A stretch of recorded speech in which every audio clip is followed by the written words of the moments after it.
안녕하십니까. 오늘 컨템포러리 아트에 눈을 뜨다라는 주제로 강의를 하게 될 디카 대표 김기수입니다. 오늘 저는 나의 삶과 공부의 여정이 어떻게 컨템포러리 아트를 전공하도록 특화되었는가에 대해 얘기하게 될 것 같습니다. 그럼 1부에서는 미술이란 무엇인가, 2부에서는 컨템포러리 아트란 무엇인가, 3부 컨템포러리 아트와 대구 미술계에서는 제가 기획한 컨템포러리 아트 전시 가운데 하나를 소개하는 방식으로 진행하겠습니다. 1부 미술이란 무엇인가? 여러분은 미술은 무엇인가? 라는 질문을 가져본 적이 있으신가요? 이 질문은 컨템포러리 아트를 제대로 접근하는데 매우 중요합니다. 그것은 이 질문을 얼마나 많이, 얼마나 진지하게 했는가가 바로 컨템포러리 아트에 진입하는 관건이라 할 수 있기 때문이죠. 왜냐하면 미술이란 무엇인가라는 질문을 던진다는 것은 기존의 미술의 개념에 대해 문제를 제기하거나 기존의 미술의 개념으로 이해할 수 없는 경우에만 가능하기 때문입니다. 반대로 이러한 질문을 해본 적이 없거나 또 할 필요성을 느끼지 못하는 사람들은 대개 기존의 미술의 개념에 아주 만족하고 있는 경우이고, 따라서 컨템포러리 아트에 별로 관심이 없거나 컨템포러리 아트를 의식적으로 외면하는 경우가 많습니다. 여기서 기존의 미술의 개념이란 대개 아카데믹 아트와 모던 아트를 지칭하게 되고, 동시대의 미술을 지칭하는 컨템포러리 아트는 미술인들이나 시민들에게 여전히 낯설고 난해한 미술로 간주되고 있는 실정이에요. 예를 들어 스크린의 세 작품을 잠시 보도록 할까요? 첫 번째는 아카데믹 아트로서 자크 루이 다비드가 19세기 초에 그린 알프스를 넘는 나폴레옹이라는 신고준주의 양식의 그림이고, 두 번째 가운데 작품은 20세기 초반 바실리 칸딘스키가 그린 구성 7이라는 추상화 계열의 작품이고, 맨 오른쪽 세 번째는 1990년대 태국 출신의 개념미술가 리크리 띠나바니자가 전시장 가운데서 관객들이 태국 음식을 요리해서 나눠 먹으며 흥겹게 노는 장면을 보여주는 설치 이벤트 형식의 작품입니다. 다비드의 작품은 누구나 쉽게 이해할 수 있는 아카데믹한 작품으로서 모방이나 재현에 충실한 그런 양식의 미술이고, 칸딘스키의 작품은 미술에 관심이 있는 교양인이라면 충분히 이해하는 심미적, 형식적 가치를 추구한 모던 아트 계열의 작품입니다. 그런데 세 번째 띠라바니자의 작품은 기존의 미술 개념, 즉 아카데믹 아트나 모던 아트의 개념으로서는 이해할 수 없는 작품이고, 요컨대 미술이란 무엇인가라는 질문을 던지지 않을 수 없게 만들지요. 이제 관객은 미술이란 무엇인가를 스스로 물어보며 기존의 미술의 개념을 확장하거나 파괴하며 동시대 새로운 혁신적인 미술의 개념을 수용하도록 요청받게 됩니다. 여기서 이제 관객은 선택지에 이제 놓이게 되는 것이죠.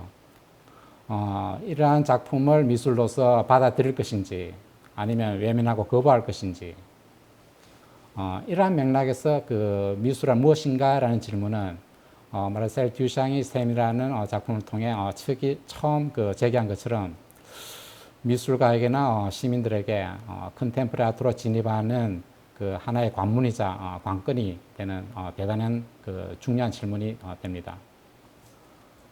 그러면은 이 지점에서 나와 미술의 관계가 어떻게 시작되었고, 왜 나는 한때 미술을 진지하게 관심을 가졌음에도 포기하게 되었는지, 그리고 1990년대 중반에 미국으로 유학 가서 새로운 철학을 공부하면서 어떻게 컨템포러리 아트에 눈을 뜨게 되었고, 다시 미술계로 되돌아오게 되었는지에 대해 말해 보겠습니다.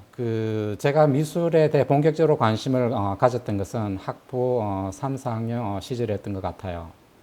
그런데 그 첫 시발점이 꽤 흥미로운데 그것은 당시 영남대학교 동문과 교수로 계셨던 연무웅 선생님이었습니다.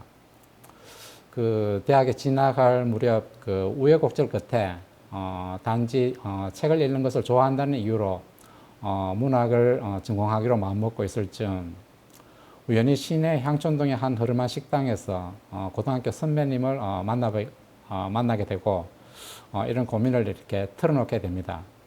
그런데 그 선배님이 대뜸 내가 다니던 K대학에서는 별로 배울 게 없다. 만약 내가 너라면 영남대학교에 있는 연무웅 선생님을 찾아가겠다라는 그런 조언을 받게 됩니다.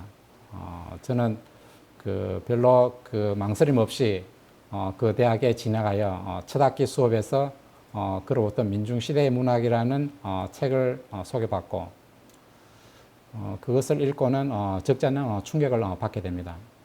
그것은 내가 고교 시절 막연히 갖고 있었던 문학에 대한 관점을 완전히 무너뜨리는 것이었어요.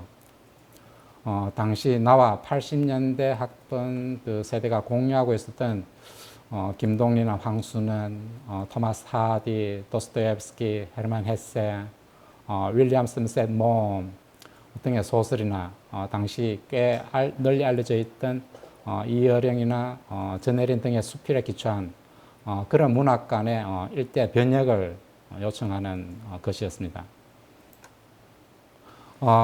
연무웅 선생님은 이 책에서 동시대를 무엇보다도 민중이나 시민의 시대로 인식하는 것이 중요하다고 강조했었고 이러한 민중이나 시민이 바로 역사적 발전의 주체이고 문학이나 예술은 바로 이러한 민중이나 시민의 삶의 문제를 구체적으로 다뤄야 한다는 것이었어요.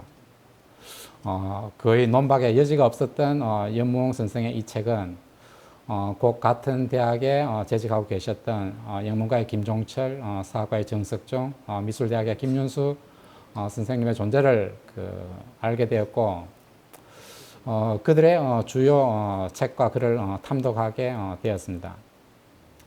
지금도 기억나는 것은 당시 중요한 글들의 어떤 너무 매료됐을 때는 그것을 복사해서 주변의 친구들한테 막 나눠주고 토론을 유도하고 했던 그런 기억이 납니다. 곧 김종철 선생의 시와 역사적 상상력도 읽게 되는데 그의 글 가운데 단연 제 시선을 끈 것은 프란츠 파농의 식민주의 극복이라는 글이었습니다. 그것은 비록 2차 세계대전 이후 정치적 군사적 식민주의는 종식되었다 하더라도 동시대를 여전히 어떤 식민주의적인 상황으로 통찰하는 게 중요하다고 보았어요. 즉 강자나 강대국이 약자나 약소국을 지배하는 것을 정당화하는 식민주의적인 어떤 그런 상황으로 특히 경제적 문화적으로 여전히 우리는 서구에 예속되어 있다는 그런 상황으로 인식하는 것이 왜 중요한가를 강조하고 있었습니다. 나아가 이러한 식민주의적인 상황을 극복하는 주체가 바로 민중이나 시민이어야 한다는 것, 그리고 여기서 투쟁이나 폭력이 왜 중요한가를 역설하는 대목도 매우 신선한 충격이었습니다. 또한 김윤수 선생님의 한국 현대 회화사라는 책을 읽게 되는데 이것이 사실 본격적으로 제가 미술에 관심을 갖게 된 계기였습니다. 그리고 미술대학에서 여러 이론 수업을 수강하게 됩니다. 이 책은 한국 근대 미술에 대한 대비판적으로 개관하고 있었는데 특히 근대의 어떤 개념을 반봉건주의, 어떤 반식민주의로 통찰하는 관점의 어떤 그런 중요성을 강조하고 있었습니다. 그리고 이러한 관점에서 주체적 역사관, 즉 역사의식의 결여가 한국 근대 미술을 어떻게 왜곡하게 되었는지, 나아가 이러한 역사의식의 결여가 또한 해방 이후 한국 현대 미술도 어떻게 왜곡하게 되었는가를 명쾌하게 분석하고 있었습니다. 대학에서의 나의 지적 성장에 이 세 권의 책이 어떤 강의보다 더 큰 영향을 미쳤다고 감히 지금 말할 수 있어요. 그런데 흥미로운 것은 이 세 권의 책에서 배운 것들이 나중에 알게 된 것이지만 나도 모르게 컨템포리 아트의 이론적 토대를 이루고 있었다는 사실이에요. 다만 당시에는 그에 부합하는 미술의 실천을 만날 수 없었던 것입니다. 그렇다면 이제 제가 1980, 90년대 초반 한국이나 대구에서 소위 현대 미술로 소개된 미술에 대해 잠시 살펴보도록 하겠습니다. 잘 아시겠지만 서구의 모더니즘 미술과 팝 아트 등이 여전히 현대 미술로 불리고 있었고, 또한 대지 미술을 포함한 실험 미술이 최신의 현대 미술로 당시 소개되고 있었어요. 그리고 그 당시 한국의 현대 미술은 기하학적 추상과 앵포르메를 포함한 추상 미술과 단색화로 대표되는 모더니즘 미술과 리얼리즘 양식을 고수한 민중 미술이 표면적으로 양분하고 있었습니다. 이러한 상황에서 잠시 이미지를 잠깐 보실까요?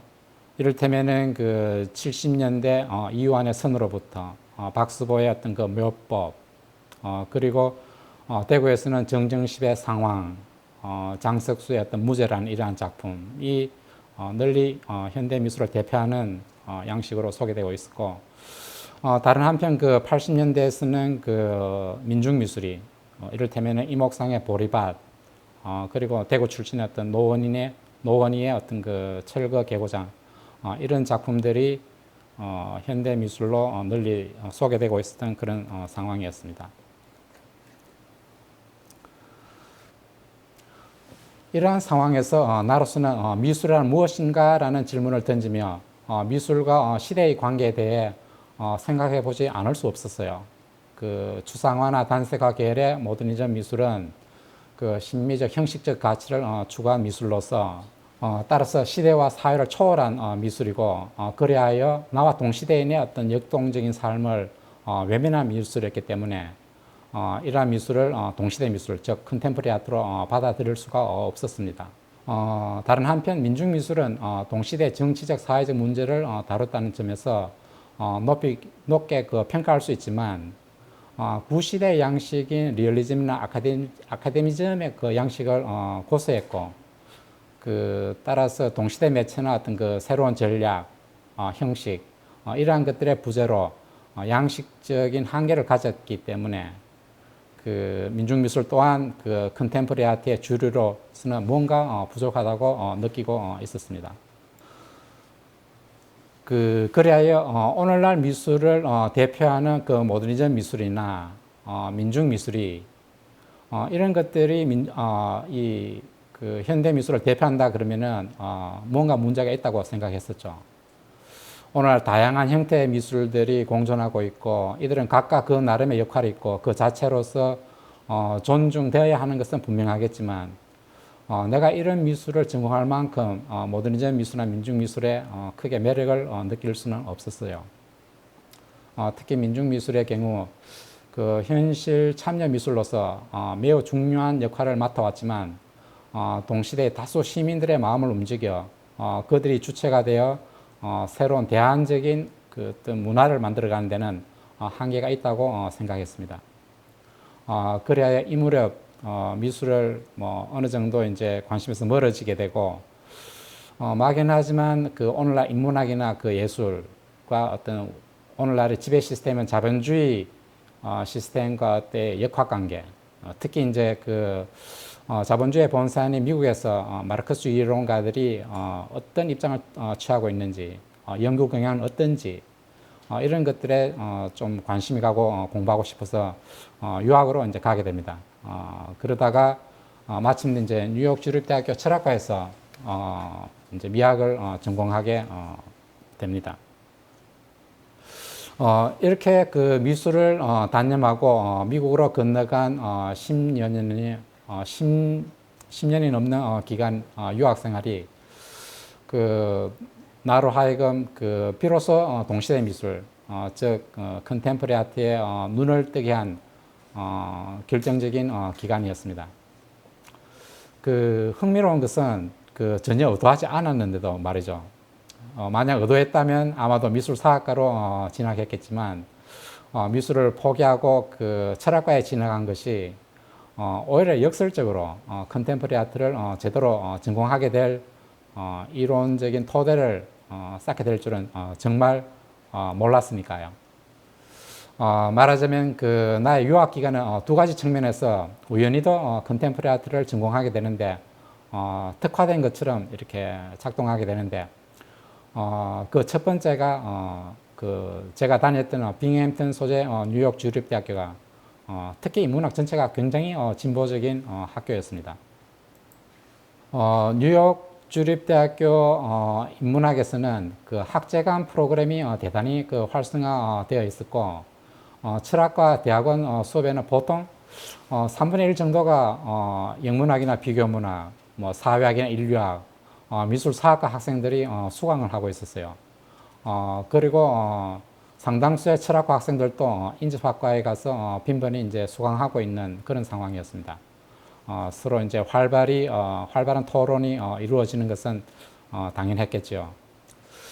당시 특히 이제 철학과 수업이 인기를 끌었던 이유는 철학과 커리큘럼이 이를테면 그 푸코나 데리다, 둘레즈, 크리스테와 이런 이론가들을 주축을 하는 탈구조주의 이론, 그리고 뭐 랑시에르, 바디오, 아감벤, 네그리 이런 걸 중심으로 한 동시대 대륙 철학, 그리고 사이드나 스피박, 뭐 호미바바 등을 대표로 하는 그 탈식민주의, 그리고 엔리케 두셀, 아니발 키아노, 월트 미뇰로, 마리아 로가니스 등이 중심이 되는 해체 식민주의 등으로 이렇게 짜여져 있었고, 이들이 그 동시대 인문학의 이론적 토대를 이제 구성하고 있었기 때문이었어요.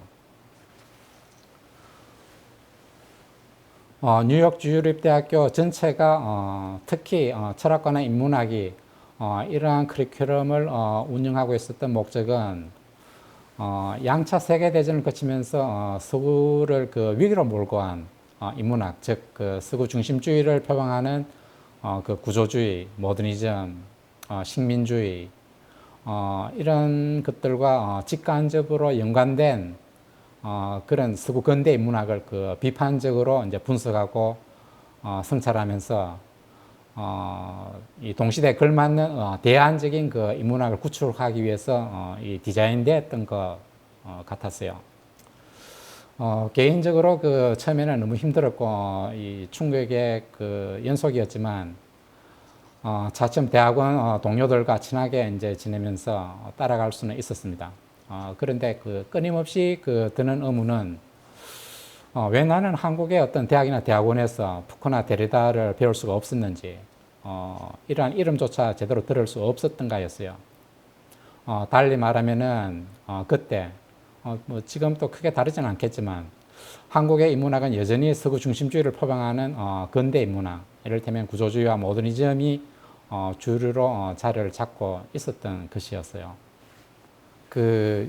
요컨대 곧 알게 된 중요한 사실은 컨템포리 아트가 바로 이러한 그 탈서구주의, 탈구조주의, 탈모더니즘, 탈식민주의 등의 어떤 그 철학이나 문화 이론을 바탕으로 진화하고 발전하고 있었던 것이었어요.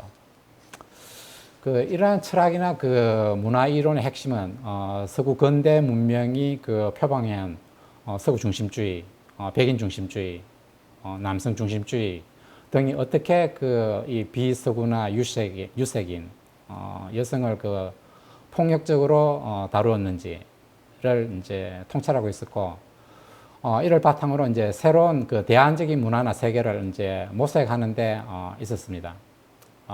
이런 상황에서 이제 컨템포리 아트는 바로 이러한 기류에 적극적으로 이제 동참하고 새로운 에너지를 이제 불어넣고 있었던 상황이었어요. 이러한 맥락에서 나는 그 철학과에서 공부하면서 자연스럽게 사실 나도 모르게 컨템포리 아트의 이론적 철학적 토대를 쌓고 있었던 셈이었습니다. 나의 뉴욕에 있었어의 어떤 그 유학 생활이 그 또 한편 그 당시 1990년대 한창 그 부상하고 있었던 컨템포리 아트의 흐름을 이제 손쉽게 이제 그 접할 수 있었던 것이죠. 특히 이제 지리적으로. 뉴욕주에서 이제 공부를 시작하면서 뉴욕 시티에 그 갈 일 있을 때마다 인근의 어떤 미술관을 이제 들러보게 되었습니다. 첫 번째 한두 번 가보고는 직감적으로 내가 한국에서 전혀 접해보지 못했던 그야말로 이 동시대 미술, 즉 컨템포리 아트를 접하게 되었고 거의 매달 최소한 두 달에 한 번꼴로는 이 곳곳의 미술관을 이제 둘러보게 됩니다. 당시 제가 이제 자주 방문했던 그 미술관은 뉴 뮤지엄, 모마 PS1, 구겐하임, 위트니 비엔날레, 주이시 뮤지엄, 그리고 브루클린 미술관, 그리고 매사추세츠 모카, 그리고 조금 이제 긴 시간이 나게 되면은 뭐 이 보스턴이나 시카고, 로스앤젤레스 전역에 있던 모카 미술관, 그리고 이제 뭐 유럽의 다큐멘타나 베니스 비엔날레 이런 곳을 다니게 되었습니다. 그리고 이제 당시 그 제가 만났던 지금 기억하는 중요한 미술가들로서는 펠릭스 곤잘레스 토레스, 알프레드 자르, 리크리티 라바네자, 게이브리엘 오레츠코, 젠스 하닝, 프란시스 알리스, 피에르 위그, 시린 네샷, 에밀리 아시르, 테시타 딘 등등이었습니다.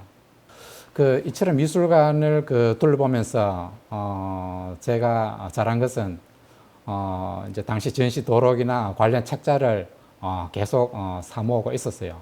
비록 이제 집중적으로 볼 시간은 없었지만 그래도 뭐 간단히 목차나 서론 정도만 읽어봐도 컨템포러리 아트의 흐름이나 어떤 그 내용을 어느 정도 파악할 수 있었습니다.